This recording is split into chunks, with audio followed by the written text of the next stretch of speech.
কি নাম? সিংহারা নদী। সিংড়া নদী।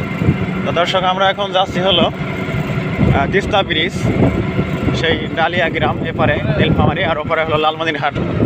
পথে আমরা দেখতে পেলাম বিশাল এক বৃক্ষের বন, গাছের পাতাগুলো ঝরে গেছে, উস্কো শুষ্ক গাছের খাল আমরা দেখতে পেয়েছি। এবার একটা ছোট নদী আমরা পেরিয়ে এসেছি। আমরা নদীতে একটু আগে একটা ব্রিজও দেখে এসেছি, এটা হলো সিংড়া নদী, জেলা নীলফামারী, ডোমার উপজেলা। আমরা সেই সৈয়দপুর থেকে বের হয়ে প্রায় ঘন্টা দেড়েক আগে প্রথমে এসেছি ডোমার। তা ডোমার থেকে আমরা যাচ্ছি হলো ডিমলা মোড় থেকে তিস্তা ব্যারেজ, খুব বেশি দূরে নয়, ওখান থেকে 15-16 কিলোমিটার হবে।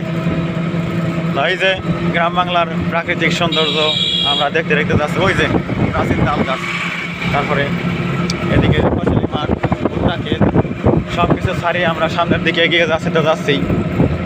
আমাদের কাঙ্ক্ষিত সেই তিস্তা ব্রিজ অভিমুখে যাচ্ছে। এই যে শ্যামা মন্দির, তারপরে সামনে একটা বাজারের মতো, এই যে এটা একটা স্থাপনা তৈরি হচ্ছে এখানে। তারপরে এটা কি পুরানখানা থেকে আমরা সামনে চলছি, দেখি সামনে কি দেখা যায়। এটা লোকাল সড়ক, রংপুর বিভাগীয় যে রাস্তাঘাটের ব্যাপক উন্নতির কারণে এখন যাতায়াত অনেকটাই সহজ হয়ে গেছে। আগে এসব এলাকায় ফেরি চলাচল করতো, নদীতে ব্রিজ ছিল না, তখন যে কোনো দূরাঞ্চলে যেতে গেলে অনেক সমস্যা করতে হতো, আর এখন আর সেটি নেই সারা বাংলাদেশে। অন্তত যে বিষয়টির উন্নতি হয়েছে অনেক, তা হলো রাস্তাঘাটের উন্নতি।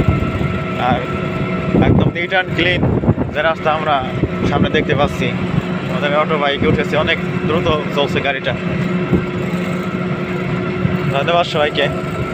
পরবর্তীতে আবার ভিডিওতে আমরা অ্যাড হব।